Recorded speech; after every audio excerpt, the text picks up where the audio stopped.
Assalamu alaikum everyone, welcome to the first class of C FAP 6 advance audit. कोर्स शुरू करने से पहले हम ये देख लेते हैं कि हमारे कोर्स में आता क्या क्या है, किस टॉपिक की क्या वेटेज है और हमें किस तरीके से चीज़ों को लेके चलना है। तो बेसिकली ये बताता चलूँ कि जिस तरीके से प्रैक्टिकल लाइफ में ऑडिट होता है, आप क्योंकि ऑब्वियसली आप सब फर्म में पहुंच चुके होंगे या इंडस्ट्रीज़ में होंगे, तो बेसिकली जिस तरीके से ऑडिट का आगाज़ होता है, जैसे ऑडिट होता है, फिर जैसे वो कंक्लूड होता है, कुछ स्पेशल तरीके के असाइनमेंट्स होते हैं, स्पेशल एश्योरेंस इंगेजमेंट्स होती हैं, वो सारी चीज़ें हमें डिस्कस करनी है, but in a very sequence manner, यानी एक सीक्वेंशियल मैनर में चलना है हमें। ऐसे नहीं कि हमने ये टॉपिक उठा लिया, ये टॉपिक उठा लिया, ये कर लिया। वेटेज को भी ध्यान में रखना है, उसकी प्रैक्टिकलिटीज़ को भी ध्यान में रखना है, और ओवरऑल सारी चीज़ें मद्देनज़र रखते हुए एक एक चीज़ को टिक करना है ताकि 100% जो हमारी कवरेज है वो इंश्योर हो सके। तो बिस्मिल्लाह करते हैं हमारे इस कोर्स आउटलाइन की कि हमारे कोर्स में क्या क्या आता है। अच्छा जी, अगर मैं सबसे पहले देखूं तो हमारे सिलेबस में जो ब्रेकअप वाइज मैंने अपने हिसाब से उसको बाइफरकेट किया है, उसमें सबसे पहले आता है client continuance and acceptance procedure. अच्छा जी, अगर मैं बात करूं कि जब भी आपके पास एक क्लाइंट आया, सही जी, एक्स वाई जी कंपनी है आपके पास, बोली भाई मुझे ऑडिट करवाना है, तो आपको जो ये आइजाज हैं वो ये कहते हैं कि भाई किसी भी क्लाइंट को हाँ कहने से पहले कुछ प्रोसीजर्स परफॉर्म कर लेना। अच्छा सर, वो प्रोसीजर्स क्या होंगे? भाई वो कहता है कि आप पहले ये देख लें, जो क्लाइंट आपके पास ऑडिट करवाने आया है या कोई सर्विसेज लेने आया है, तो क्या आप उसको ऑडिट करने में या उसको सर्विसेज प्रोवाइड करने में क्या आप इंडिपेंडेंट है या नहीं है। लेट्स से अगर मैं एक ऑडिट रिपोर्ट देता हूँ, सही जी, तो ऑडिट रिपोर्ट में सबसे पहली हेडिंग आ रही होती है इंडिपेंडेंस ऑडिटर्स रिपोर्ट। तो मुझे एक बात बताओ, अगर तुम ये ऊपर लिख रहे हो कि तुम इंडिपेंडेंट हो, तुम्हें इंडिपेंडेंस भी तो इंश्योर करनी है, तो वो कहता ये है कि अगर आपने इंडिपेंडेंस इंश्योर करनी है तो you need to comply with ICAP code of ethics, जो कि 2019 अभी हमारा लेटेस्ट चल रहा है। अच्छा जी, इसके अंदर मल्टीपल सिनेरियोज हैं, वो आपको बताता है कि भाई कौन कौन से आपके पास थ्रेट्स आ सकते हैं, और वो ये भी कहता है कि हम एक सारी जगह इसको डॉक्यूमेंट नहीं कर सकते, बट हाँ by the passage of time जो जो कॉन्फ्लिक्ट ऑफ इंटरेस्ट, जो जो थ्रेट्स हमें पता लगे हैं वो एक जगह डॉक्यूमेंट हो गए हैं। तो सर एग्जाम में इसका सवाल कैसे आएगा? इसका सवाल ऐसे आएगा कि वो बोलेगा भाई एक्स वाई जी क्लाइंट है, ये सिचुएशन है, तो बताएं इसमें थ्रेट क्या है, क्या आप इस क्लाइंट को एक्सेप्ट कर सकते हैं, नहीं कर सकते, अगर कर सकते हैं तो उसके मेजर्स क्या होगी, जिसको हम कहते हैं सेफ गार्ड्स। तो ये एक अलग दुनिया है, सही जी, इसको भी हमें देखना है। अच्छा जी, इसके बाद वो कहता है कि भाई इस पूरी ग्रिड के अंदर जो कि 10 से 15 नंबर की वेटेज रखती है, तो ये हम इसको यूं कह सकते हैं कि ये थोड़ी सी कंसाइज ग्रिड है, टेक्निकलिटीज में थोड़ी सी ज़्यादा है, बट ये क्या मार्क्स पूरे गेन कर सकते हैं। क्यों मार्क्स गेन कर सकते हैं? क्योंकि देखें इसमें है आई कैप कोड ऑफ एथिक्स में सिनेरियोज कि वो इसको एक्वायर करना चाहता है, वो आपका ऑडिट क्लाइंट है, तो क्या होगा। तो हमने उस अंग्रेजी को बेसिकली किया ये कि फ्लो चार्ट्स में कन्वर्ट किया हुआ है। अब आपने फ्लो चार्ट्स रखना, उसे फ्लो चार्ट्स की हद तक नहीं है। और पहले बात ये बता दूं, ऑडिट की बुक काम नहीं आती है, आपने आइजाज को रेफर करना है, तो हमने किया ही है। लेट से मैंने आपको एक फॉर एग्जाम्पल के कोड ऑफ एथिक्स का सेशन पढ़ाया, सही है, एक उसका सेगमेंट करा दिया मैंने, तो उस सेगमेंट के आखिर में मेरी पावर पॉइंट में, मेरी स्लाइड्स में टेक्निकली वही एक्सट्रैक्ट लगे हुए होंगे। फिर मैं आपसे कहूंगा आप अगली क्लास में उसको रीड करके आए, फिर हम डिस्कस करेंगे और प्रॉपरली डिस्कस करेंगे, जिससे हम पता लगाएंगे कि हाँ यार जो हमने पढ़ा है वो लिखा हुआ भी हो। फिर हम क्या करेंगे, वहाँ पे स्टिकी नोट लगा देंगे कि भाई ये केसेस हैं, तो यहाँ पे जाके रेफर करना है। एग्जाम में क्या करना है आपने सर, आपने सिनेरियो रीड किया, याद तो करना है, मेमोराइज तो करना है। आपने जैसे ही एग्जाम में गए, आपने देखा कि भाई यार ये सिनेरियो है, तो आपको याद आएगा हाँ यार ये तो कॉन्फ्लिक्ट ऑफ इंटरेस्ट है। आपने फौरन से वो पेज खोला, आपने वहां से अंग्रेजी उठाई और उसके सेफ गार्ड जो भी बनते हैं, जो भी सिनेरियोज है, आपने वहां से लिख लिया। वो कैसे लिखेंगे वो आगे की बात है। फिर वो कहता है कि भाई आपने ओवरऑल ऑडिट के अंदर क्वालिटी कंट्रोल को मेंटेन रखना है, नहीं क्वालिटी कंट्रोल के स्टैंडर्ड्स अप्लाई करने हैं। What do you mean by quality control? वो कहता है कि भाई जब लिस्टेड कंपनी होगी तो आपने एक एंगेजमेंट क्वालिटी पार्टनर को भी अपॉइंट करना है। एक एंगेजमेंट पार्टनर है और एक क्वालिटी पार्टनर है, यानी जो क्वालिटी अश्योरेंस को मेंटेन करेगा।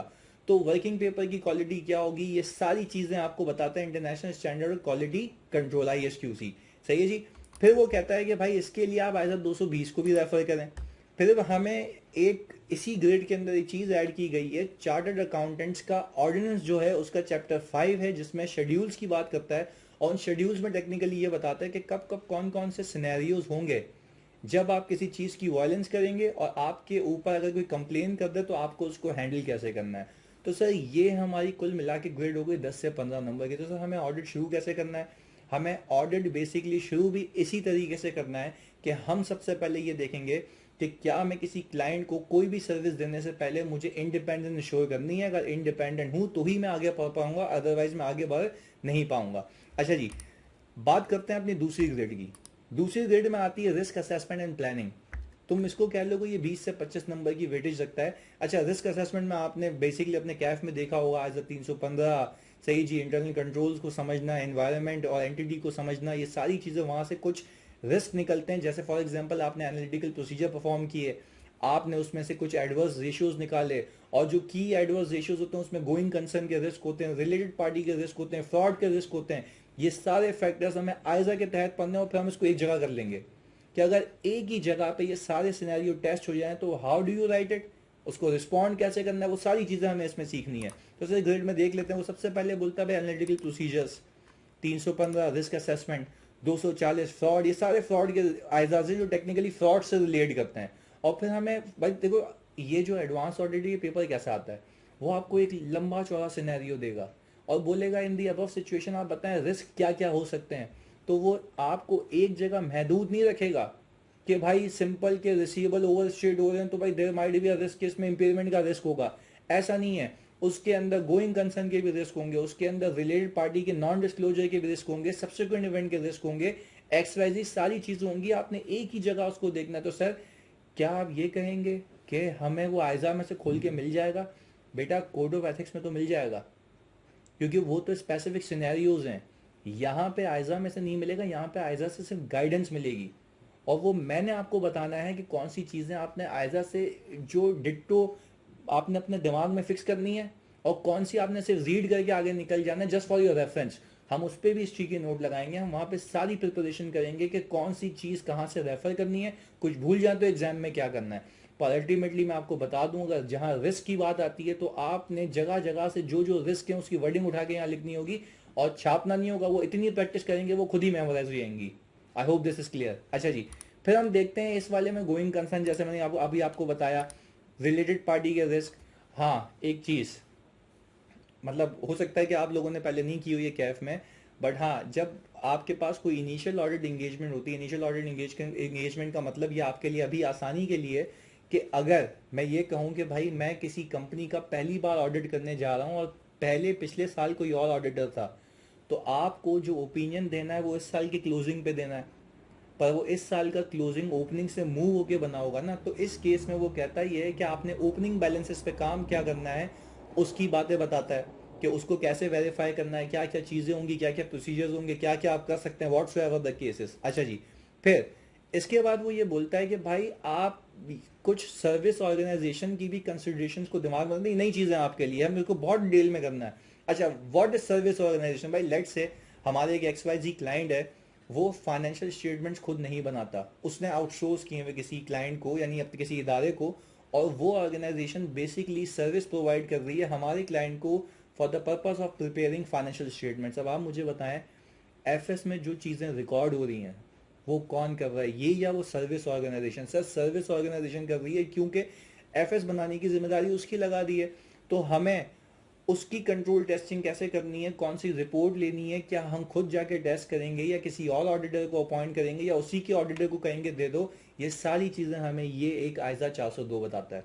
अच्छा जी सर, इसके बाद हम कहें कि भाई स्पेशल अगर कोई ग्रुप ऑडिटर, लेट्स से कि भाई मैंने किसी कंपनी का ऑडिट करना है, वो पेरेंट एंटिटी है 3 सब्सिडरीज की, तो फिर कहता ये है कि भाई आपने उस केस में क्या अपनी किसी सब्सिडरी को, जो उसकी सब्सिडरी है उसको हम कहते हैं कंपोनेंट, क्या उसका कंपोनेंट ऑडिटर कोई और है? अगर है तो उसको हम स्पेसिफिकली गाइडेंस देते हैं कि आप ये चीज़ें हमें वेरीफाई कर देते हैं हमारे टेम्पलेट में, ताकि हम उसकी कंसोलिडेशन प्रॉपर तरीके से कर पाएं।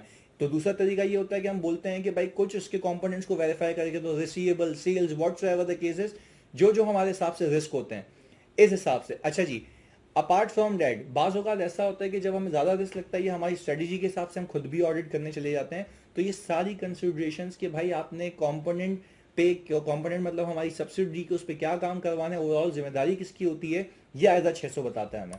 आगे फिर हमने कहा कि भाई अगर हम किसी इदारे में गए वहाँ पे इंटरनल ऑडिट है, तो हो भाई जाहिर सी बात है इंटरनल ऑडिट कंट्रोल्स की रिपोर्ट ऑलरेडी देता रहता है, मैनेजमेंट को बता रहा होता है, मैनेजमेंट को क्या, वो सीधा ऑडिट कमेटी को बता रहा होता है। तो वो जो ऑडिट कमेटी को बता रहा होता है, सीधा रिपोर्ट कर रहा होता है, तो वो रिपोर्ट्स भी हमारे काम की हो सकती हैं। तो रेदर देन हम इतना डिटेल में जाए तो हम एक इंटरनल ऑडिटर का काम यूज कर सकते हैं। पर वही उस पर बात आती है, आपने कैफ में भी पढ़ा होगा कि हमें देखना है कि भाई वो इंडिपेंडेंट है क्या, मतलब वो कॉम्पिटेंट है या नहीं है, क्या हम उसका काम यूज कर सकते हैं, व्हाट्स एवर द केसेस। इसके बाद बाज़ औक़ात ऐसा होता है कि भाई क्लाइंट ने किसी चीज़ की वैल्यूएशन के लिए एक्सपर्ट यूज़ किया होता है, let's say property plant and equipment की वैल्यूएशन, इन्वेस्टमेंट प्रॉपर्टी की वैल्यूएशन, और अगर आपके पास कोई डिफाइंड बेनिफिट ऑब्लिगेशन है, ग्रेचुइटी वगैरह, पेंशन वगैरह, उसके लिए भी एक्चुअली अपॉइंट होते हैं। तो इस केस में हम भी सोचते हैं कि क्या हम अपना being an auditor expert appoint करें, क्योंकि उसकी एक्सपर्टीज हमारे पास नहीं होती हैं। सर अगर मैं इस पूरी ग्रिड की बात करूं और फिर ऐसी बात है, रिस्क असेसमेंट के बाद हम मटेरियलिटी निकाल लेते हैं जिसके बेस पे हम आगे काम करते हैं। और obviously materiality depends upon the risk, कि जितना रिस्क आपका ज़्यादा होगा उतनी आपकी मटेरियलिटी कम होगी, ताकि आप काम ज़्यादा से ज़्यादा कर पाए। वो भी हमें डिटेल में देखना है। अच्छा, ये पूरी ग्रेड है 20 से 25 नंबर की। अब आप खुद देखें, इससे पीछे 15 नंबर मुझे मिल रहे हैं कम काम करके, इस वाली ग्रेड में ज़्यादा काम करके 20 से 25 नंबर मिल रहे हैं। तो मैं आपको ये बताता चलूँ कि ये आइजाज इंडिविजुअलिटी में टेस्ट नहीं होते हैं, ये मिल मिला के आते हैं, ये मिल मिला के आते हैं। आपको ये बात याद रखनी है। और वो कैसे करेंगे वो हम आपको बताएंगे during the course of audit के बाद, जब हम पूरा कोर्स ये लेके चल रहे होंगे साथ साथ, तो आपको बताता भी रहूंगा किस किस तरीके के सवाल आते हैं। और आप यकीन माने, पढ़ाने की स्ट्रेटजी भी ये होगी कि जो टॉपिक खत्म होगा उससे रिलेटेड चीज़ें खत्म करा के फिर हम पास पेपर्स करेंगे, और वी विल मेक श्योर कि हम सारे पास पेपर्स करें आगे। अच्छा भाई, फिर वो बोलता है भाई जिस इन्वायरमेंट में ऑपरेट कर रहे हैं तो वहाँ पे लॉज एंड रेगुलेशंस भी देख लेना, वही रिस्क असेसमेंट का पार्ट है ये। इसके बाद सर फिर जब हम रिस्क असेसमेंट कर लेते हैं तो फिर हम ऑडिट को परफॉर्म करते हैं, जिसको हम कहते हैं सब्सटैंडर्ड प्रोसीजर्स को परफॉर्म करना। अच्छा जी, अब सबसे खतरनाक चीज 330 रिस्पॉन्सेस टू असेस रिस्क। आप किसी बच्चे से पूछें, अपने सीनियर से पूछें, आपको वो बताएगा हर सवाल में इन दी अबव सिचुएशन आप प्लीज बताएं कि आपका कोर्स ऑफ एक्शन क्या होगा, आपका रिस्पॉन्स क्या होगा। अब आपको एक बात बता दूं, जैसे एफएफआर आपके लिए एक बला है। सर बला क्यों है सर? इतनी चीजें, इतने आईएफआरएस हैं, इतनी चीजें आईएएस में याद रखनी है कि भाई ये होगा तो ये ट्रीटमेंट, ये होगा तो ये ट्रीटमेंट। उन्हीं सारे आईएफआरएस में से किसी भी आईएफआरएस या आईएएस पे ऑडिट प्रोसीजर करने को आ सकते हैं। Let's say share based payment, defer tax, goodwill की कैलकुलेशन, सही है जी। और शेयर बेस्ड पेमेंट में अगर आपकी कोई कैश सेटल्ड ट्रांजैक्शन है उस पर क्या करेंगे, सही है जी। और अगर आपकी इक्विटी सेटल्ड ट्रांजैक्शन है उस पर क्या करना है, व्हाट्सएवर द केसेस, आपने वो सारी कंसिडरेशंस यहाँ करनी है। और आपको ये देखना है कि इस सिचुएशन में अगर आप ऑडिट पे होते तो आप क्या काम परफॉर्म करते, तो वो सारी चीज़ें आप यहाँ देखेंगे। तो सर इसका मतलब ये है कि हमें याद करना होगा बेटा, ये तो 100% तय बात है कि मैं आपके सामने पूरी एक लिस्ट ला कर रख दूंगा कि अगर आईएफआरएस में ये आईएफआरएस टच हुआ और इस आईएफआरएस पे वो प्रोसीजर्स करने को कह रहा है, तो आपने लाजमन वो लिखने होंगे। और वो तभी लिख पाओगे या तो प्रैक्टिकल एक्सपीरियंस ज़्यादा हो, और प्रैक्टिकल एक्सपीरियंस है, लिखना नहीं आता तब भी फेल हो जाओगे। तो आपने एटलीस्ट उसको मेमोराइज करना और बार बार रीड करना, वो हम ढीठ हो जाएंगे कर करके, ये मेरी गारंटी है। आगे फिर मैंने कहा कि भाई आपको ISO 505 आपने देखा होगा, एक्सटर्नल कंफर्मेशन सैम्पलिंग करनी है आपने, ऑडिट एविडेंस ऑब्टेन करना है, वो sufficient and appropriate audit evidence, वो सारी ये तो बेसिक है। अच्छा जी, फिर auditing accounting estimates and related disclosure. वो बोलता ही है कि जब अकाउंटिंग एस्टिमेट जहाँ इन्वॉल्व होते हैं, जैसे डेपोजिशन हो गया, प्रोविजन हो गया, और प्रोविजन किससे रिलेटेड, IFRS 9 से रिलेटेड, जिसमें कॉम्प्लेक्स कैलकुलेशन होती है, बकेट्स बनाए जाते हैं डेज के, तो वो सारी चीज़ें ऑडिट करने के लिए स्पेसिफिक कंसिडरेशन तो ये बताता है। अच्छा जी, इसके बाद अगर इस ग्रेड को मैंने देखा, जैसे अभी आपके सामने रखी हुई ये भी 20 से 25 नंबर की है, तो मैं आपको एक बात बता दूं, आपने सबसे ज़्यादा फोकस करना है रिस्पॉन्सेज पे भी, क्योंकि हर सवाल में वो बोलता है अच्छा इस सिचुएशन में होगे तो क्या करोगे, इस सिचुएशन में होगे तो क्या करोगे। तो please you need to make sure कि आप उस पर स्टिक रहें, आप उसको याद करें, और वो हमारी जिम्मेदारी है कि हम आपको एक प्लेट पर रख के देंगे, वो एक पेज पर लेके आएंगे आगे। अच्छा जी, फिर मैं देखता हूँ कि जब मैंने रिस्क असेसमेंट की, पहले एक्सेप्ट किया, फिर रिस्क असेस किया, फिर परफॉर्म किया, अब आती है कंक्लूजन की बारी। मैं आपको फिर बताता चलूँ कि ये वो एरिया है जहाँ से आप मार्क्स गेन करेंगे। तो सर मार्क्स गेन करने के लिए तो आप बोल रहे हैं सभी है, भाई मैं तो कह रहा हूँ वैसे ही सब है, कि कोई भी एरिया हल्का रख के गए तो आपके हाथ से गेम गया। क्योंकि सी ए फाइनल में it's all about 100% course coverage, वो कुछ ना कुछ करके पूछता है। अब जैसे पीछे मैंने आपको ये बताया था कि आइजा 600 था, जिसमें आप ग्रुप की ऑडिटिंग की बात करते हैं, वो थोड़ी ना बोलता है ग्रुप ऑडिट है, वो बोलेगा भाई इसकी सब्सिडरीज हैं, और इसकी सब्सिडीज हो सकता है कि भाई कोई सब्सिडरी सर्विस ऑर्गेनाइजेशन यूज करती हो, तो फिर वहां पे वो प्रोसीजर तो अलग लिखने पे, सर्विस ऑर्गेनाइजेशन की बातें अलग लिखनी है, तो वो तब याद होंगी ना, तब लिख पाओगे ना जब आपने उसको एक बार मेमोराइज किया होगा, लिखा होगा, कहीं दिमाग में फिक्स किया होगा, उसके सवाल किए होंगे। तो फिर कह रहा हूँ इस तरीके से ऑडिट देखना, और ये हलवा नहीं है, ये अजाब बन जाता है पेपर अगर अटक गया। सही है जी, आगे। अच्छा भाई, ऑडिट कंक्लूजन में 700 आपको पता है रिपोर्ट के लिए बताता है, की ऑडिट मैटर हमने बेसिक किया हुआ है, इसका थोड़ा सा एडवांस चीज देखेंगे यहाँ पे, मॉडिफिकेशन देखेंगे, emphasis of matter, other matter आपको पता है। अच्छा जी, 710 आपके लिए नया है, कंपैरेटिव इंफॉर्मेशन। आपने भी पीछे देखा होगा, मैंने आपको बताया था ओपनिंग बैलेंसेस पे आपने काम करना है। तो फिर यह आइजा आपको बताता है कि ओपनिंग बैलेंसेस में अगर कोई एरर है, या आपको पता लगा कि लास्ट ईयर कोई मिस स्टेटमेंट थी जो अभी भी कैरी फॉरवर्ड हो रही है, तो उसका क्या करना है, कैसे उसको रिपोर्ट करना है, तो वो बताएगा। कंपैरेटिव इंफॉर्मेशन का आएगा जो क्या है 710। अच्छा जी, 720 क्या बताता है सर? ऑडिटर की responsibility relating to other information. Sir other information क्या होती है? सर अदर इन्फॉर्मेशन ये होती है कि लेट से मेरे फाइनेंशियल स्टेटमेंट्स हैं, और जो पब्लिक कंपनीज हैं उन पर रिक्वायरमेंट है कि वो डायरेक्टर्स रिपोर्ट भी चिपका के देती हैं। डायरेक्टर्स रिपोर्ट क्या बताती हैं कि कंपनी ने क्या क्या परफॉर्म किया, रेशियो एनालिसिस हैं। तो बाज औकात हमारा शेयर होल्डर मिसलीड हो जाता है, क्योंकि वहां पे कुछ रेशियोज और कुछ इंक्रीजेज होते हैं, जैसे भाई रेवेन्यू इतने से इंक्रीज हो गया, अब वहां पे कुछ लिखा हुआ है, फाइनेंशियल स्टेटमेंट में कुछ लिखा हुआ है, क्योंकि एनुअल रिपोर्ट चिपक के जाती है ना उसके साथ। तो इसीलिए ऑडिटर की एक जिम्मेदारी लगा दी गई, और इसमें बता दिया गया कि भाई आपने एक नज़र उस इंफॉर्मेशन को भी देखना है, उस पर ओपिनियन देने के लिए नहीं, ये चेक करने के लिए क्या वो कंसिस्टेंट है या नहीं है। किससे कंसिस्टेंट है सर? इस अपनी रिपोर्ट से, अपने जो फाइनेंशियल स्टेटमेंट से, उससे। अच्छा, अगर कोई डिस्क्रिपेंसी है तो क्या करना है, वो भी आइजा 720 बताता है आपको। तो वो भी हमें डिटेल में देखना है। तो क्या हम कह सकते हैं आपके पास इन केसेस में दो न्यू चीजें हैं, एक 710 और दूसरा 720, ये बात याद रखिएगा। अच्छा जी, जब इस ग्रेड को हमने खत्म किया तो आपको ये देख के ही समझ आ रहा होगा कि ये बड़ी अहम ग्रेड है, क्योंकि यहां से मैं मार्क्स गेन कर सकता हूं। ऐसा हो ही नहीं सकता ये नहीं आए, क्योंकि प्रैक्टिकली आपने रिपोर्टिंग ही करनी है। तो please you need to make sure कि इस पर बहुत अच्छी ग्रिप हो, और वो हम करेंगे बार बार प्रैक्टिस करके, नए नए सवाल करके, अलग अलग अकाउंटिंग बॉडीज को लेके हम सब करना है हमने। अच्छा जी, आगे। इसके बाद अगर मैं बात करूं कि इसके बाद आता है specialize area, other assurance engagement और रिलेटेड सर्विसेज। सर ये क्या कह दिया आपने, ये बता दें भाई। इसके अंदर आता है आइजा 800। आइजा 800 आपको क्या बताता है? आइजा 800 आपको ये बताता है कि भाई अगर यूजुअली जो फाइनेंशियल स्टेटमेंट्स बनते हैं वो आईएफआरएस के तहत बनते हैं, किसी एक्सेप्टेबल फाइनेंशियल रिपोर्टिंग फ्रेमवर्क के तहत बनते हैं, ऐसा ही है। अब फॉर एग्जांपल एक स्पेशल ऑडिट टैक्स वाला चाह रहा है कि भाई आप हमें कैश बेसिस की अकाउंटिंग करवा के दें, कोई भी व्हाटसोएवर स्पेशल पर्पस फ्रेमवर्क है, भाई कैश बेसिस पे अकाउंट्स बनाने की नीड है, किसी शेयर होल्डर की नीड है, स्पेसिफिक यूजर्स की नीड है, तो उस केस में जो फाइनेंशियल्स बनेंगे वो जनरल पर्पस फ्रेमवर्क नहीं होगा, वो स्पेशल पर्पस फ्रेमवर्क होगा। तो उसके लिए ऑडिट की गाइडेंस कौन सा आइजा देता है? सर ये आइजा 800 देता है। अच्छा जी, आगे।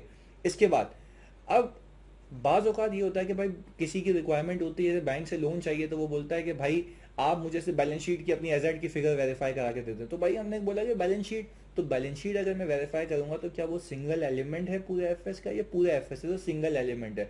बाज औकात भाई अगर मुझे फॉर एग्जांपल अपने रिसीवेबल्स फैक्टर करवाने, यानी किसी बैंक को आउटसोर्स करने, उससे पैसे लेके डिस्काउंट पे अपना कैश रियलाइज करना, बाकी बोलूँ तुम जानो तुम्हारा काम जाने, तो उसके लिए बैंक बोलता है भाई रिसीवेबल्स का ऑडिट करा के दे दो। तो अब रिसीवेबल का ऑडिट करा के दे दो, एक आइटम पे वो रिपोर्ट मांग रहा है, तो वो किसके तहत डील होगा सर? आइजा 805 के तहत। अच्छा जी, फिर बाज औकात ऐसा होता है कि आपके पूरे फाइनेंशियल इंफॉर्मेशन में से, पूरे फाइनेंशियल स्टेटमेंट्स में से एक समरी इंफॉर्मेशन बनाई जाती है, और अगर उसके ऑडिट की बारी आती है तो फिर वो किसके तहत होगा? आइजा 810 के तहत। अच्छा जी, फिर वो कहता है कि भाई अगर आपने, अच्छा रिव्यू एंगेजमेंट्स क्या होती है पहले, अब देखिए नॉर्मल एंगेजमेंट में हम क्या कहते हैं? रीजनेबल अश्योरेंस ऑब्टेन की है। इस केस में हम ये नहीं कहते रीजनेबल अश्योरेंस, में होती है लिमिटेड अश्योरेंस। हम कहते हैं कि हमने इनको रिव्यू किया और हमें ऐसा कुछ नहीं मिला जो कि हमें यकीन दिला दे कि फाइनेंशियल स्टेटमेंट सही नहीं बने, हम ऐसे कहते हैं इसमें, क्योंकि लिमिटेड अश्योरेंस है। अच्छा जी, फिर 2410 में भी कह रहा है कि भाई रिव्यू ऑफ इंटीरियम फाइनेंशियल इंफॉर्मेशन। देखें दोनों में फर्क है। अगर ISRE 2400 की बात करूं तो लेट से ये वो कंपनीज होंगी, एग्जांपल दे रहा हूं, ये आयजा में लिखी हुई है। आयजा कहता है भाई हो सकता है किसी इदारे पे ऑडिट की रिक्वायरमेंट ही नहीं हो, तो वो ऑडिट क्यों करवाएगा? भाई उसको बैंक से लोन चाहिए, तो उसने अपने फाइनेंशियल स्टेटमेंट से वो आपने रिव्यू करवा दी। रिव्यू का मतलब है रीजनेबली लिमिटेड एश्योरेंस ले ली। तो उससे भाई आइजा 2410 क्या है? आइजा 2410 है हाफ ईयरली ऑडिट। जैसे लिस्टेड कंपनी पे रिक्वायरमेंट है कि एनुअल ऑडिट भी होगा, हाफ ईयर ऑडिट भी होगा, तो वो आइजा 2400 के तहत नहीं होगा, 2410 के तहत होगा। अच्छा जी, फिर इसके बाद आपके पास एश्योरेंस इंगेजमेंट जो ऑडिट और रिव्यू के अलावा जो ऊपर उसके अलावा आती है वो क्या है, ये हम डिस्कस करेंगे आई एस ए 3000 में। इसके बाद कर लेते हैं अभी आई एस ए 3400 की। अच्छा, आई एस ए 3400 ये कहता है, फॉर एग्जाम्पल आप बैंक के पास लोन लेने गए, उसने बोला भाई अपने फाइनेंशियल जो आपके कैश फ्लोज है ना उसकी प्रोजेक्शंस बना के दो, यानी प्रोजेक्टेड फाइनेंशियल स्टेटमेंट्स जो कि फ्यूचर बेस्ड हैं।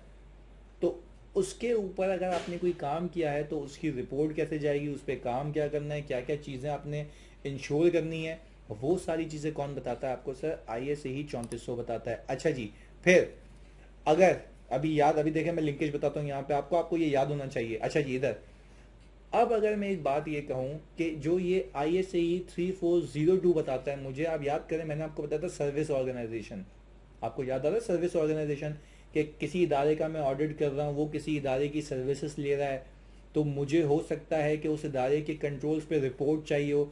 अब फॉर एग्जांपल समझे मैं उस इदारे का ऑडिटर हूँ और मुझसे कोई वो रिपोर्ट मांग रहा है, तो वो किसके तहत दी जाएगी वो ये बताएगा, assurance report on control at a service organization. ये आपको होप लिंकेज समझ आई होगी। तो उसकी इंप्लीकेशंस वहां पड़ेंगे और जिसको मैं बोलूंगा रिपोर्ट देने को वो ये आई एस फॉलो करेगा, ये आई एस ही फॉलो करेगा। सही है जी। अच्छा जी, अब बात कर लेते हैं आई एस ए 3420 की। अच्छा, बेसिकली ये बताता है कि कोई भी कंपनी अगर कार्बन डाइऑक्साइड फैलाने में यानी पोल्यूशन फैलाने में इन्वॉल्व होती है तो फिर एक रिपोर्ट भी दी जाती है कि भाई हमने इसको इस तरह कर्टेल किया, ये सारी चीज़ें।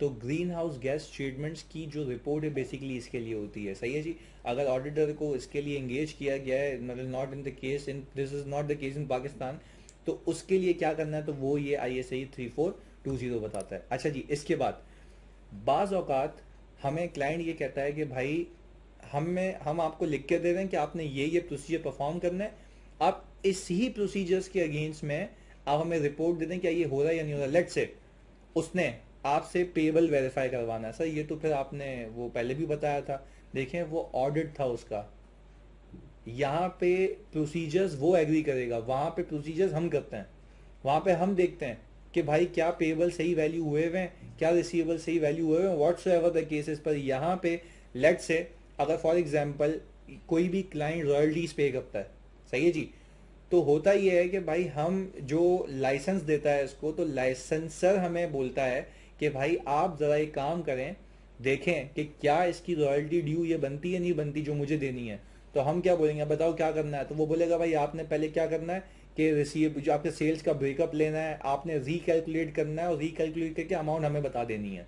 तो ये सारी चीजें वो एग्री करके दे रहा है और हम इससे ज्यादा और कोई काम भी नहीं करेंगे। तो इसको हम कहते हैं एग्रीड अपॉन प्रोसीजर्स। अच्छा जी, जब एग्रीड अपॉन प्रोसीजर होंगे तो वो इन एडवांस एग्री होंगे और हम बताएंगे कि इसी प्रोसीजर के अगेंस्ट में हमने ये काम किया है और हमें इसके अलावा कुछ भी सामने नहीं आया, जो एग्री किया था वही काम किया, उसमें कोई मसला नहीं दिखा, दैट्स इट। अब ये कैसे करेंगे, क्या करना है, वो आगे की बात है कि हम इसमें जाके स्पेसिफिकली देखेंगे। अच्छा जी, अब आई एस आर एस 4410 कहता है कंपाइलेशन एंगेजमेंट। बाज औकात हमें एंटिटी इंगेज करती है कि भाई हम इंफॉर्मेशन कंपाइल करके दें, लेट से वो आपको कहेगा कि भाई आपके पास ये डिसएग्रीगेटेड डेटा है, आप इसको कंपाइल करके दें, हमें फाइनेंशियल स्टेटमेंट्स बना के दें।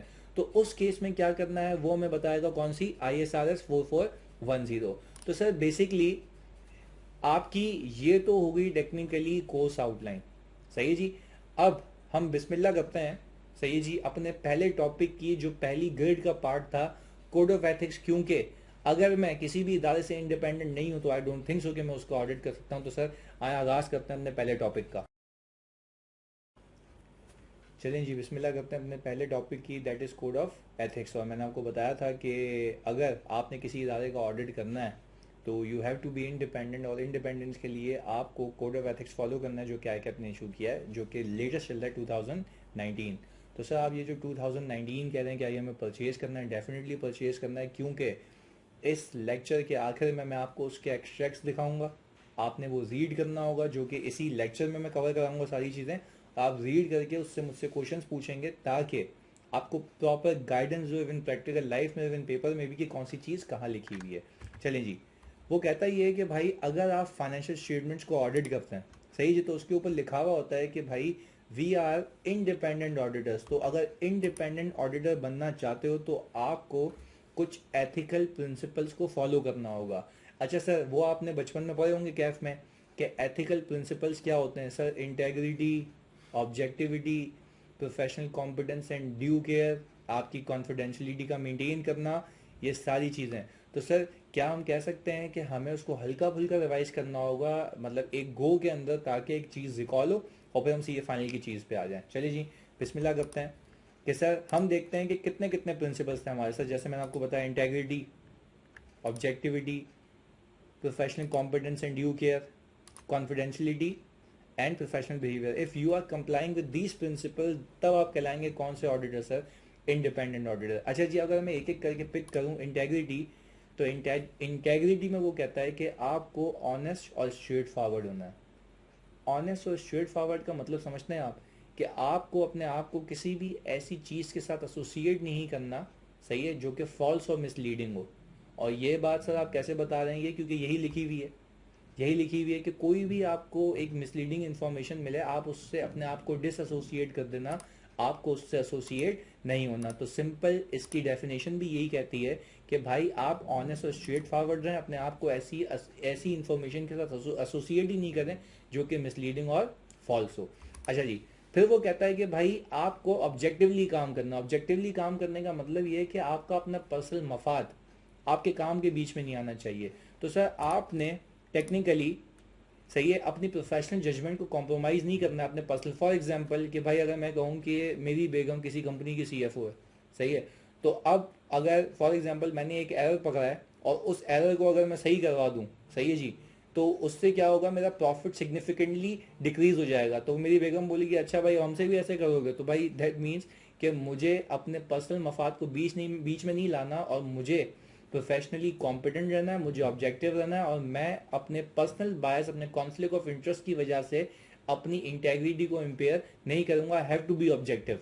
अच्छा जी, इसके बाद वो ये कहते हैं, देखें, do not compromise professional judgement due to bias, conflict of interest और अनड्यू इन्फ्लुएंस। जो कि मैंने जो एग्जांपल दी थी बेगम वाली, वो टेक्निकली मेरी बायस नहीं थी, वो अनड्यू इन्फ्लुएंस था, क्योंकि वो मुझे इन्फ्लुएंस करती है। ऐसा ही है जी, ओके। अच्छा जी, अब आगे वो बोलता है कि भाई आपने, सही है, कोई मतलब कोई ऐसा काम नहीं करना, सही है जी, जिससे ऐसा लगे कि आप ऑब्जेक्टिव नहीं है, सही जी। और इसके बाद अच्छा जी, अब बात कर लेते हैं प्रोफेशनल कॉम्पिटेंस की। या प्रोफेशनल कॉम्पिटेंस का जो एथिकल प्रिंसिपल है वो आपको ये कहता है कि चलें आपने सीए क्वालिफाई कर लिया, आप मतलब क्वालिफाई भी हो गए, वेदर धक्के खा के, वेदर फर्स्ट अटैम्प्ट में, व्हाट्स एवर द केस, इस पर आपको ये बात पता होनी चाहिए, हमारे रेगुलेशन, हमारे स्टैंडर्ड्स कंटिन्यूसली चेंज होते हैं, इवॉल्व होते हैं, तो आपको कंटिन्यूसली अपने आप को अपडेट रखना है। सिर्फ अपने अकाउंटिंग स्टैंडर्ड से नहीं, बल्कि लॉज एंड रेगुलेशन से भी। और आपको खुद तो अपडेट रहना ही रहना है, साथ में जो आपके नीचे काम करना है उनको भी ये इन्फॉर्मेशन पास ऑन करनी है। क्योंकि अगर आप देखें तो आप एज अ टीम काम करते हैं, तो अगर आप प्रोफेशनली कॉम्पिटेंट हैं तो you need to make sure कि आपकी टीम भी कॉम्पिटेंट हो, और वो जो नॉलेज आपने अटेन की हुई है तो उसको अटेन करने के साथ मेंटेन भी करें, उसको रेगुलरली अपडेट भी करें। तो देखें ये लिख के देता है कि attain maintain professional knowledge and skill, diligently act करना है, और ऐसे स्टेप्स लेने हैं कि आप अपनी टीम को ट्रेन और सुपरवाइज कर सकें। अच्छा जी, इसके बाद हम कहते हैं कि भाई फॉर एग्जांपल अगर आप मतलब इंटेग्रिटी भी आप में, आप ऑब्जेक्टिव भी हैं, सही है जी, और सर आपने प्रोफेशनल कॉम्पिटेंस से ड्यू केयर भी आपने फुल ऑन मतलब अपने आप को अपडेट रखा हुआ है, पर आपने जो क्लाइंट से ऑडिट के दौरान या किसी भी असाइनमेंट के दौरान कोई इन्फॉर्मेशन ली है, तो आपने उसकी कॉन्फिडेंशियलिटी का भी ख्याल करना है। चाहे आप क्लाइंट पे बैठे हुए, फर्म में बैठे हुए, इन फर्म में बैठे हुए कोई और बंदा जो किसी और क्लाइंट पे, किसी और एंगेजमेंट पे, उससे भी ये डिस्क्लोज नहीं करना।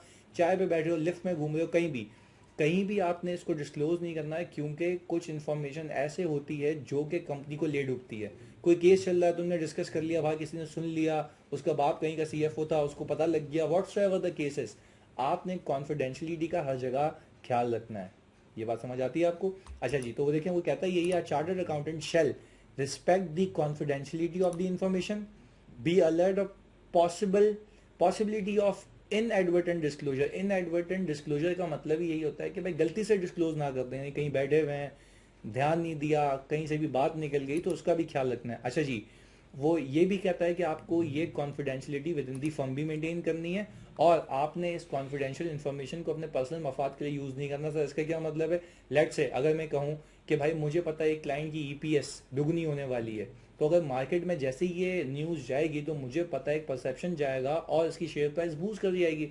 तो मैं ये नहीं करूँ कि अपने रिश्तेदार को बोल दूँ कि भाई मैं अपने साइड में ना शेयर्स खरीद ले, फिर ये प्राइस ऊपर जाएगी तो फिर हम जब खरीद के जब ये प्राइस वापस से एक बार शूट हो जाएगी ना, हम बेच देंगे ताकि प्राइस बाद में नीचे आए तो हमें कोई फ़र्क ना पड़े। तो वो यही कहता है कि आपको अपने पर्सनल मफाद के लिए इन्फॉर्मेशन यूज़ नहीं करनी है। तभी तो हम कहते हैं you have to be independent before doing any audit. ये बात आपको समझ आ रही है? अच्छा जी। फिर वो बोलता ही है कि भाई आप प्रोफेशनली बिहेव करें, यानी आप कोई ऐसा एक्ट नहीं करें जिससे प्रोफेशन को नुकसान हो। अब ऐसा नहीं कि आप शराब पी के घूम रहे हैं, लोगों को मार रहे हैं, तो इससे टेक्निकली आपके अपने इदारे पे, आपकी अपनी इमेज पे तो फर्क आएगा, बट ये कि चार्टर्ड अकाउंटेंसी के प्रोफेशन पे भी ये क्या आएगा, एक धब्बा लगेगा कि भाई ऐसे चार्टर्ड अकाउंटेंट्स होते हैं। तो आपने प्रोफेशनली बिहेव करना है, आपने कोई ऐसा काम नहीं करना जो प्रोफेशन की तरफ डिसक्रेडिट लेके आए। आई होप दिस इज क्लियर। चलें जी, पहले बेसिक को रिवाइज करने के बाद हमें ये पता लग गया है कि हमें कौन कौन से एथिकल प्रिंसिपल्स को फॉलो करना है। सही है जी। तो हमारा हल्का फुल्का एक रिकैप हो गया कि भाई हाँ कौन कौन से प्रिंसिपल्स होते हैं, किस में क्या क्या चीज़ें फॉलो करनी है, किस किस चीज़ का ख्याल रखना है। अब देखें, पूरे कोड ऑफ एथिक्स में उसने किया ये है कि मल्टीपल सिनेरियोज दे दिए हैं कि ये होगा तो आपके एथिकल प्रिंसिपल्स की कंप्लाइंस मुश्किल हो जाएगी। इसको हम कहते हैं threats to compliance with ethical principle. और वो थ्रेड्स पूरे कोड ऑफ एथिक्स में फैले हुए हैं।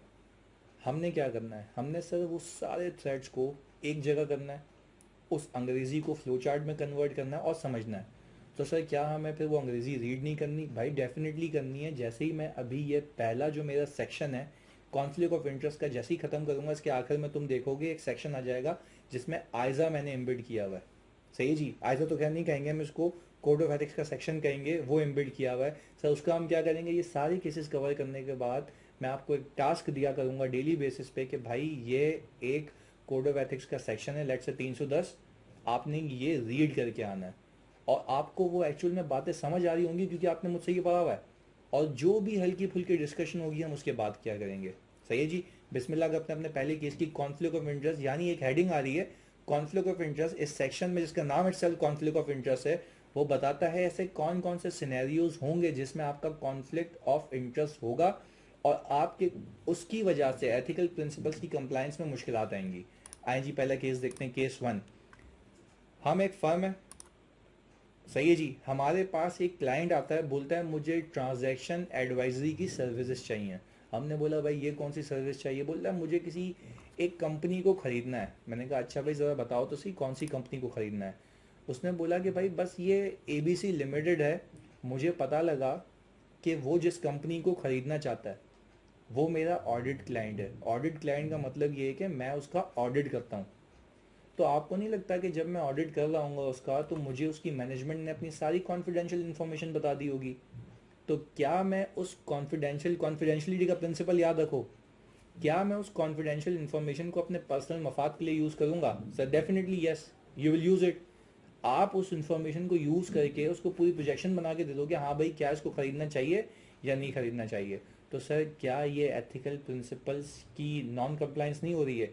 इसको हम कहते हैं threat to ethical principle. Sir ये एग्जाम में कैसे लिखना होगा? ये सिचुएशन आएगी, ऐसी कोई अंग्रेजी ऊपर नीचे करके बताएगा one of your client is considering to acquire your audit client, तो आपने अकॉर्डिंगली बताना है कि यही सिचुएशन रिप्रोड्यूस करके लिखना सिखाऊंगा, पहले सिचुएशन को समझना है, फिर आप बताएंगे कि this is a threat to ethical principles of confidentiality, कि वो ब्रीच हो जाएगी, हम ऑब्जेक्टिव नहीं होंगे, हमारा कॉन्फ्लिक्ट ऑफ इंटरेस्ट आएगा, बायसनेस आ जाएगी, ये सारी चीज़ें। तो सर क्या हम कह सकते हैं कि इस केस में हमारा कॉन्फ्लिक्ट ऑफ इंटरेस्ट राइज हो रहा है और firm might use that information for its personal gain, जो कि अलाउड नहीं है, अभी अभी सिखाया था। तो सर क्या हम कह सकते हैं इसमें थ्रेट्स टू एथिकल प्रिंसिपल या ब्रीच ऑफ कॉन्फिडेंशियलिटी और ब्रीच ऑफ इंटेग्रिटी, ऐसा ही है जी। अच्छा अब आगे सर हम ये कह सकते हैं कि भाई इसके बाद इसके लिए सेफ गार्ड क्या होगा? इसके लिए सेफ गार्ड ये होगा कि या तो मैं उसको मना कर दूं कि मैं ये काम नहीं कर सकता, पहली चीज़। दूसरी चीज़, मैं बोलूं भाई हमारी फर्म में ही ट्रांजैक्शन एडवाइजरी के लिए दूसरा पार्टनर बैठा हुआ है, आप उससे करवा लें, मैं अपनी टीम अलहदा करूं, उसकी टीम अलहदा करूं, उसके बंदे अलग करूं, उसका पार्टनर अलग करूं, और मेक श्योर करूं एक वॉल क्रिएट हो जाए जिसको मैं शॉर्ट फॉर्म में कहता हूं चाइना वॉल। क्लियर है आपको जी? ये इसके कहलाते हैं सेफ गार्ड। सर ये सेफ गार्ड डिटेल में जब भी मैं आइजा का सेक्शन बताऊंगा आपको, सॉरी कोड ऑफ एथिक्स का सेक्शन बताऊंगा, उस रेलिवेंट सेक्शन में जाके आप देखेंगे वो किस तरह लिखे हुए हैं। और सर क्या हम उसको रिप्रोड्यूस कर सकते हैं एग्जाम में? डेफिनेटली यस आप करें, उसको सीधे सीधे छाप के भी आ जाएं, आपको पूरे नंबर मिलेंगे। क्योंकि सेफ गार्ड्स जब मैं कहता हूँ तो वो सीधे सीधे होते हैं, उसमें कोई आपको अपना दिमाग नहीं चलाना, बट हाँ सिचुएशन से लिंक करना है। क्लियर है जी? ओके। पर अगर मैं आपसे पूछूं इसी में आगे जाके इसी सेक्शन के अंदर जब मैंने अपनी रिसर्च की तो मुझे पता लगा, वो कहता है बाज़ औक़ात एक सेफगार्ड ऐसा भी होता है कि आप डिस्क्लोज कर दें, आप डिस्क्लोज कर दें। पर देखें इस केस में अगर मैं ऑडिट क्लाइंट को डिस्क्लोज कर दूंगा ना कि वो तुम्हें एक्वायर करना चाह रहा है, तो फिर ये उस इंफॉर्मेशन का ब्रीच होगा जो वो मेरे पास लेके आया। देखें एक तरफ ये भी आपका क्लाइंट है, एक तरफ वो आपका प्रोस्पेक्टिव क्लाइंट है, तो आपको उसकी भी तो कॉन्फिडेंशियलिटी का ख्याल रखना है ना। आप इस क्लाइंट को मना कर सकते हैं जो आपके पास आया है, सही है ना, बट आप ऑडिट क्लाइंट को नहीं बता सकते कि हाँ भाई वो तुम्हें एक्वायर करना चाह रहा है ऐसा, तो आपने टेक्निकली एक कॉन्फिडेंशियल इन्फॉर्मेशन को ब्रीच कर दिया जो कि वो तुम्हारे पास लेके आया था। तो ये भी बात याद रखिएगा कि आप उसकी बताई हुई चीज़ भी किसी और को नहीं बता सकते। हाँ सिंपल उसको बोल देंगे भाई किसी और के पास ले जाओ, मेरा इसमें कोई वास्ता नहीं है क्योंकि मुझे अपने एथिकल प्रिंसिपल्स को फॉलो करना है। आई होप दिस इज क्लियर। पहला केस है हमारा। सर हम दूसरे केस पे चलें अगर, तो दूसरे केस में हम फर्म है, दो क्लाइंट से, क्लाइंट ए और क्लाइंट बी। अच्छा भाई ये दोनों क्लाइंट एक्वायर करना चाह रहे हैं एक कंपनी को, और ये दोनों क्लाइंट मुझसे एडवाइस चाह रहे हैं कि भाई क्या मैं उसको एक्वायर करूं या ना करूं। अच्छा जी, पर ये दोनों क्लाइंट्स एडवर्सरियल पोजीशन में, कॉम्पिटिटिव पोजीशन में। कॉम्पिटिटिव पोजीशन का मतलब ये है कि अगर ये कंपनी किसी के पास चली गई तो दूसरे की वाट लग जानी है। तो मुझे एक बात बताएं सर, इसमें आपका कॉन्फ्लिक्ट ऑफ इंटरेस्ट कैसे आया? हाँ जी, सोचें कॉन्फ्लिक्ट ऑफ इंटरेस्ट कैसे आया भाई? कॉन्फ्लिक्ट ऑफ इंटरेस्ट ऐसे आया क्योंकि जो क्लाइंट आपको ज़्यादा फीस देगा आप उसकी तरफ मुतवज्जा हो जाएंगे, ऐसा ही है। तो उसकी तरफ जब मुतवज्जा हो जाएंगे आप, तो जाहिर सी बात है आपका अपना पर्सनल मफाद आ गया। आप एक बंदे को ऑब्जेक्टिवली एडवाइस नहीं कर रहे हैं, तो इसलिए हम कहते हैं कि भाई आप इंटेग्रिटी से काम लें। इसको हम कहते हैं भाई आपका कॉन्फ्लिक्ट ऑफ इंटरेस्ट आ गया। तो सबसे सवाल कैसे आएगा? सवाल में बोलेगा कि XYZ कंपनी और ABC company have approach you to acquire CBD company. बोलेगा इस कंपनी को आपने एक्वायर करना चाह रहे हैं और आपसे वो एडवाइस चाह रहे हैं कि वेदर टू एक्वायर और not, and they both are in a competitive position. तो आपको फिर याद होना चाहिए वो यहाँ से उठ के आया, तो इसमें आपको बताना है कि सेट्स ये हैं कि कॉन्फिडेंशियलिटी ब्रीच होगी अगर आपने किसी एक को बता दिया। इसके बाद ब्रीच ऑफ इंटेग्रिटी है क्योंकि आप ऑनेस्ट और स्ट्रेट फॉरवर्ड नहीं होंगे। और सर इस केस में भी आप ये कर सकते हैं कि भाई एक क्लाइंट को या तो रिफ्यूज़ कर दें या तो चाइना वॉल क्रिएट कर दें, बोले भाई ये वाली सर्विस उसको बोलो, वो जो एडवाइस देगा उससे मेरा कोई ताल्लुक नहीं है, मैं अगले को एडवाइस दे दूंगा। आई होप दिस इज क्लियर। ये दूसरा केस था। अच्छा जी, इसके बाद और प्लीज़ इसको, ये जो इस ये सेक्शन है कॉन्फ्लिक्ट ऑफ इंटरेस्ट का, इसको प्लीज़ रीड करिएगा क्योंकि मैं आपको कह रहा हूँ आपका पेपर फेल हो जाएगा अगर आपने रीड नहीं किया। क्योंकि देखें ये तो मैंने समरी बना के दी है आपको, पर once you will read it आपकी एक हैबिट बनेगी। क्योंकि प्रैक्टिकल लाइफ में भी तो आपको चाहिए होगा ना, पार्टनर बोलेगा भाई ये कहाँ लिखा हुआ, तो तुम बोलोगे बस ऐसे ही स्लाइड में देखा था। तो क्या तब स्लाइड जाके दिखाओगे उसको? नहीं नहीं सर, हम सेक्शन दिखाएंगे, सेक्शन का रेफरेंस देंगे और प्रॉपर वे में देंगे ताकि हमें भी समझ आए। चलिए जी सर, तीसरा केस। तीसरे केस में सर हम फर्म है, सेलर और बायर है। अच्छा जी भाई, सेलर मुझे कह रहा है मेरे शेयर्स बिकवा के, तो बायर मुझे कह रहा है कि मुझे इस कंपनी के शेयर्स चाहिए। तो सर मुझे एक बात बताएं कि मैं सेम ट्रांजैक्शन में दोनों को अगर सर्विसेज प्रोवाइड कर रहा हूँ तो क्या इसमें मेरा मफाद नहीं है? फॉर एग्जांपल अगर बायर मुझे ज़्यादा कमीशन देगा, सही है, तो मैं सेलर को बोलूँगा यार इतने में खरीदने के, इतने में बेच देते हैं। अच्छा सेलर मुझे ज़्यादा कमीशन देगा तो मैं बायर को नुकसान दे दूंगा। तो क्या ये मेरा पर्सनल मफाद आ गया? क्या ये मेरा कॉन्फ्लिक्ट ऑफ इंटरेस्ट आ गया? Yes sir. तो इस केस में भी हम ये कहेंगे कि सर ब्रीच ऑफ इंटेग्रिटी है, ब्रीच ऑफ ऑब्जेक्टिविटी है। और आपके पास सेफ गार्ड क्या है सर? क्रिएटर चाइना वाला आप बोलेंगे भाई सेलर को मैं सर्विस देता हूँ, बायर को कोई और दे, मिल गया मिल गया, नहीं मिला नहीं मिला।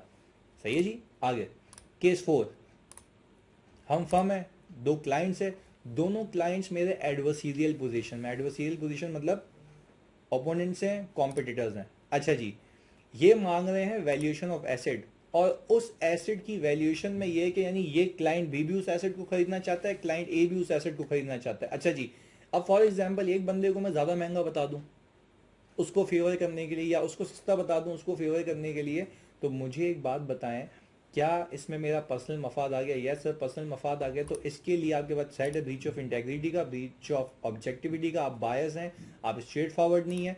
इसके बाद सर इसके लिए सेफगार्ड ये है कि आप चाइना वॉल क्रिएट करते हैं सर, डिस्क्लोजर क्यों नहीं दे सकते? ये बात आप जब रीड करेंगे ना आपके दिमाग की चटनी बन जाएगी। मैं आपको समरी बता रहा हूँ। आप इसमें डिस्क्लोज इसलिए नहीं करते क्योंकि आपने क्लाइंट ए को अगर बता दिया ना वो एक्वायर करना चाह रहा है, तो ये भी ब्रीच ऑफ कॉन्फिडेंशियलिटी है कि आपने उसको क्यों बताया। तो बी को बताएंगे तो सर उसकी ब्रीच ऑफ कॉन्फिडेंशियलिटी है। इसलिए आपने कुछ बोलना नहीं है, आपने सिर्फ मत बोल देना कि भाई ये किसी और से सर्विस करा लो, मेरा इससे कोई वास्ता नहीं। वो पूछे भाई क्यों, तो बोलना भाई मुझे नहीं पता, मैं नहीं करना चाहता ये काम। क्लियर है जी? ओके आगे। केस नंबर 5, फर्म है, दो क्लाइंट्स हैं, दोनों ने एक दूसरे पे केस करना है। अच्छा, ये दोनों मेरे पास आया, बोलना भाई इसके अगेंस्ट में मैं केस कर रहा हूँ, उसके अगेंस्ट में मैं केस कर रहा हूँ, मुझे बताओ how can I B objective यार। मतलब एक ही केस मैं हैंडल कर रहा हूँ, सही है, जिसने केस फाइल किया उसके लिए भी और जिस पे किया उसके लिए भी। तो भाई क्या मैं उसकी तरफ ज़्यादा मेरा पल्ला भारी हो जाएगा जो मुझे पैसे ज़्यादा देगा?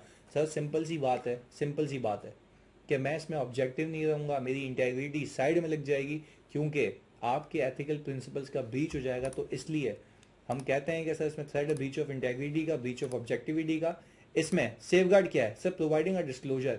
हाँ आप सर ये बताएं इसमें डिस्क्लोजर कैसे दे सकते हैं?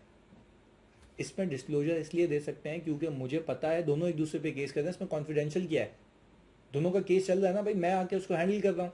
तो मैं उसको बोलूंगा कि भाई मैं उसका केस ले रहा हूँ, टेक्निकली आपको एक बंदा खुद ही मना कर देगा क्योंकि जाहिर सी बात है एक ही चीज के लिए दोनों अपॉइंट नहीं हो सकते हैं। अच्छा जी आगे। फिर बोलते हैं क्रिएट चाइना वॉल। या तो आप बोलो भाई यही केस किसी और पार्टनर से रेफर करवा दो, मैं इसका केस लड़ूंगा, वो उसका केस लेगा। दैट मीन्स कि आप फिर आप एक इंडिपेंडेंट पर्सन के तौर पे देख रहे हैं, पर हाँ अब टेक्निकली आपकी जंग अपने ही फर्म के किसी पार्टनर से होगी या व्हाट्सएवर किसी बंदे से। आगे। अच्छा जी। अच्छा पिछले पिछले केस में मैं आपको बताता चलूं कि अगर ये चीज़ कॉन्फिडेंशियल है तब भी आप डिस्क्लोजर नहीं देंगे, ये बात याद रखिएगा। फिर उस केस में भी वो डिस्क्लोजर वाली कॉन्फिडेंशियलिटी वाली बात आ जाती है। अच्छा जी, एक लाइसेंसर है, उसने लाइसेंसी को लाइसेंस दिया हुआ है एक काम करने का, सही है जी। अब लाइसेंसर ने फर्म को अपॉइंट किया, मुझे बताओ भाई मुझे रॉयल्टीज कितनी रिसीव करनी है, सही है जी। और फर्म लाइसेंसी ने भी अपॉइंट किया भाई मुझे बताओ कितनी पे करनी है।